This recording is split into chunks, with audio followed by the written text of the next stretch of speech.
नमस्कार किसान भाई, जय जय किसान डी के यूट्यूब चैनल में आपका बहुत बहुत स्वागत है।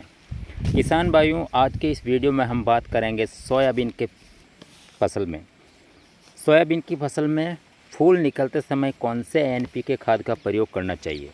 तो किसान भाइयों, बहुत सारे किसान भाई एनपीके खाद में कंफ्यूज हो जाते हैं कि कौन सा खाद दें और कौन सा नहीं। एनपीके 05234 या फिर 1261 घुलनशील खाद का प्रयोग करें। क्या इनका डोज है, क्या इसकी कीमत है, क्या 05234 का स्प्रे करना चाहिए या फिर 1261 का स्प्रे करना चाहिए।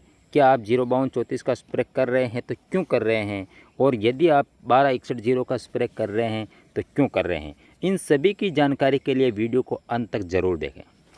तो किसान भाइयों, शुरू करते हैं वीडियो को। सोयाबीन की फसल में फूलों की स्टेज शुरू होती हैं तो हम बड़े ही आसानी से सस्ते पर घुलनशील खाद का उपयोग कर सकते हैं। अब सवाल ये उठता है कि हम 05234 लें या फिर 1261 लें। अब 05234 में नाइट्रोजन 0% होता है और फॉस्फोरस 52%, पोटास की मात्रा 34% होती है। यानी पोटेशियम फॉस्फेट 05234 को किस कंडीशन में प्रयोग करना चाहिए। जिन किसान भाइयों की फसल एकदम हरी भरी है, वनस्पतिक बढ़वार अच्छी तरह से हो चुकी है, वे किसान भाई नाइट्रोजन का प्रयोग नहीं करें। नाइट्रोजन का प्रयोग नहीं करें क्योंकि नाइट्रोजन का प्रयोग नहीं करने का मतलब ये है कि 1261 में नाइट्रोजन हैं और फॉस्फोरस हैं। वे किसान भाई 05234 का प्रयोग कर सकते हैं क्योंकि 05234 में अधिक फॉस्फोरस की मात्रा है। वे फॉस्फोरस के साथ पोटेशियम की मात्रा भी है, जो सोयाबीन में फ्लावरिंग के समय ज़्यादा ज़रूरी होती है। कहने का मतलब, जिन किसान भाइयों की फसल हरी भरी हैं, वनस्पतिक बढ़वार अच्छी हैं, अच्छी तरह से हो चुकी हैं, वे किसान भाई 1261 के बजाय 05234 का प्रयोग कर सकते हैं। यानी फॉस्फोरस व पोटास की अधिक मात्रा होने के कारण 05234 इसमें नाइट्रोजन की मात्रा नहीं है तो आप इसका स्प्रे कर सकते हैं। अगर आपकी फसल हरी भरी और अच्छी ग्रोथ पर है तो आपको 1 एकड़ में 1 किलो 150 लीटर पानी में घोल बनाकर छिड़काव करना है। जब हमारी फसल फूलों की स्टेज पर होती है तो पोटास और फास्फोरस की ज़्यादा ज़रूरत होती है, तो आप 05234 का स्प्रे ले सकते हैं। किसान भाइयों, अब बात करते हैं एनपीके 1261 की।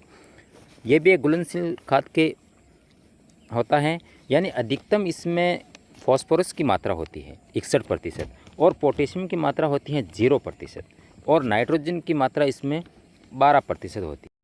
अब जिन किसान भाइयों की फसल पर पीलापन है एवं फूल की स्टेज पर सोयाबीन की फसल हैं तो वह 05234 की बजाय 1261 का स्प्रे ले सकते हैं।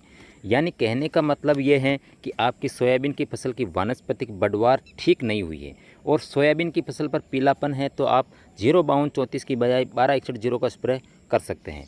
इसका स्प्रे 1 किलोग्राम 1 एकड़ में 150 लीटर पानी में मिलाकर छिड़काव करें।